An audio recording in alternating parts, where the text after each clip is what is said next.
हमने जो लगातार बात की है महाराष्ट्र में, हमने सर्वे भी देखे, हमने एग्जिट पोल भी देखा, किसी ने इतना अनुमान नहीं लगाया था। लेकिन ऐसा क्या हो गया अचानक?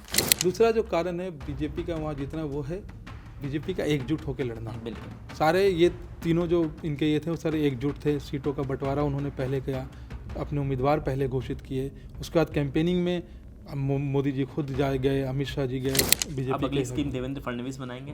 अब ये तो मैं तो कई बार बोल चुका कि अगला सीएम बीजेपी का होगा और देवेंद्र फडणवीस जी होंगे। एक दो दिन पहले लग रहा था कि महाराष्ट्र में जो लड़ाई है वो बहुत नज़दीक होगी, और एक हफ्ते पहले ऐसा लग रहा था कि महाविकास अघाड़ी यहाँ पर महाराष्ट्र में सरकार बना सकती है। इस तरीके के तमाम अनुमान आ रहे थे, बहुत सर्वे आ रहे थे, जिसमें कभी महाविकास अघाड़ी को आगे दिखाया जा रहा था, कभी महायुति को आगे दिखाया जा रहा था। 20 तारीख को वोटिंग हुई और आज जो नतीजे आए हैं वो बीजेपी ने चौंका दिए हैं सबको। बीजेपी का जो प्रदर्शन है वो एक तरीके से इतिहास में, अब तक महाराष्ट्र के इतिहास में देखें तो भारतीय जनता पार्टी का सर्वश्रेष्ठ प्रदर्शन में से एक होगा आज का प्रदर्शन। तो आज बात करते हैं कि बीजेपी ने ऐसा क्या किया है महाराष्ट्र में कि बीजेपी को इतनी ग्रोथ मिल गई है और बीजेपी इतनी बड़ी पार्टी बनकर उभरी है। तो तनवीर सर, सबसे पहले सवाल यही हमारा आज के एटस टेक में कि हमने जो लगातार बात की है महाराष्ट्र में, हमने सर्वे भी देखे, हमने एग्जिट पोल भी देखा, किसी ने इतना अनुमान नहीं लगाया था। लेकिन ऐसा क्या हो गया अचानक?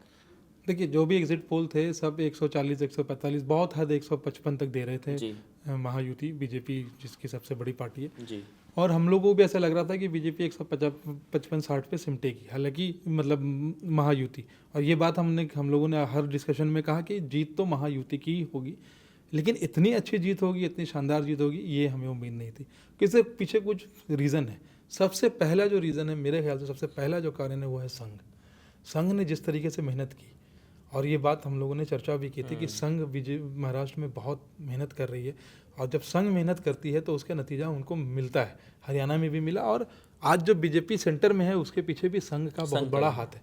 तो सबसे इम्पॉर्टेंट रीज़न है वो है संघ का कड़ी मेहनत करना। संघ ने एक एक बूथ पे जाके मेहनत की। जो संघ का एक वर्किंग स्टाइल है उन्होंने फिर से उसको इस बार महाराष्ट्र में उतारा। बिल्कुल सर, बीच में कई सारे खबरें वायरल हुई कि संघ के कुछ ऐसे प्लान उन लोगों ने बनाए हैं, 36 सूत्री प्लान, 28 सूत्री प्लान, इस तरह की खबरें लगातार आ रही थी। क्या वो प्लान कामयाब हुए हैं? बिल्कुल वो प्लान, देखिए प्लान तो सब बनाते हैं, प्लान तो हम आप भी बनाते हैं कि हम ये कर लेंगे वो कर लेंगे, हम लोग उसको कर नहीं पाते। संघ लेकिन जब कोई प्लान बना लेता है और संघ उसको फिर उतारता है, तो ये संघ की क्रेडिट है। मैं संघ का बहुत बड़ा फ़ैन नहीं हूँ, लेकिन हाँ, उनकी मेहनत करने की जो अदा है, उनकी मेहनत करने का जो तरीका है, उसका मैं बहुत बड़ा फ़ैन हूँ। और मैं अपनी टीम को भी हमेशा बोलता हूँ कि अगर आपको काम करना सीखना है तो आप संघ परिवार से सीखें, वो किस तरीके से काम करते हैं। हार जीत उनके लिए मैटर नहीं करती जी। वो जीतते भी हैं, हारते भी हैं। संघ ने बहुत हार झेले हैं, ऐसी बात नहीं कि संघ ने हार नहीं झेला। हम संघ को तकरीबन 20-22 साल से फॉलो कर रहे हैं, और उन्होंने उससे पहले से वो बहुत इलेक्शन हारे हैं, अब वो जीत रहे हैं, उनकी मेहनत रंग ला रही है।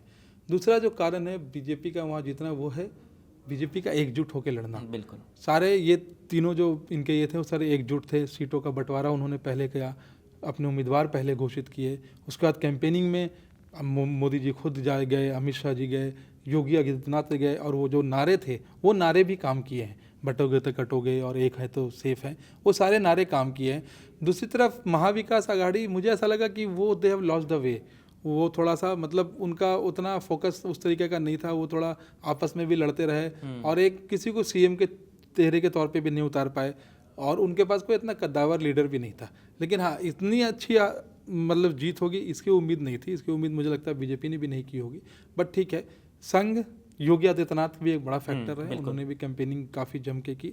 हालांकि उस पर अभी एक चर्चा का विषय है, क्योंकि योगी आदित्यनाथ ने झारखंड में भी बहुत कैंपेनिंग की, वहाँ पे उनका जादू नहीं चला। एक चर्चा हम इस पर ज़रूर करेंगे कि योगी आदित्यनाथ ने जिस तरीके से लगातार 3 या 4 चुनाव में हमने देखा है कि हरियाणा हो या महाराष्ट्र हो या फिर झारखंड हो, जिस तरीके से प्रधानमंत्री मोदी के बाद अब योगी आदित्यनाथ को देखा जा रहा है सीधे तौर पर। हाँ, मैं तो वो मतलब ये तो इतना आगे की नहीं सोचता मैं। अभी तो प्रधानमंत्री मोदी ही हैं बीजेपी के मेन जो मैजिशियन है। तो ये 2-3-4 वजह हैं। ऑफकोर्स प्रधानमंत्री मोदी का चेहरा, और शिंदे की जो स्कीम थी, लाडली बहना स्कीम, और जो किसानों के लिए जो उन्होंने स्कीम चलाए, उससे भी बहुत बड़ा फायदा होता हुआ दिख रहा है। क्योंकि विदर्भ का जो पूरा इलाका, जहाँ लोकसभा इलेक्शन में बीजेपी और उनकी सहयोगी पार्टी साफ हो गई थी, मतलब साफ इन द सेंस बहुत बुरा प्रदर्शन था, इस बार उन्होंने उसको रिगेन किया है।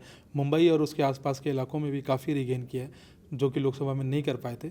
तो ये सारी चीज़ें मतलब बीजेपी अगली स्कीम देवेंद्र फडणवीस बनाएंगे। अब ये तो मैं तो कई बार बोल चुका कि अगला सीएम बीजेपी का होगा और देवेंद्र फडणवीस जी होंगे। तो मुझे लगता है कि 26 तारीख को देवेंद्र फडणवीस ही महाराष्ट्र के सीएम के तौर पर शपथ बिल्कुल, लेंगे। ज़्यादा इंतज़ार आपको नहीं करना होगा, बहुत कम इंतज़ार है, लगभग अब नतीजे आ गए हैं, करीब 70-72 घंटों में आपको पता चल जाएगा कि कौन मुख्यमंत्री होगा।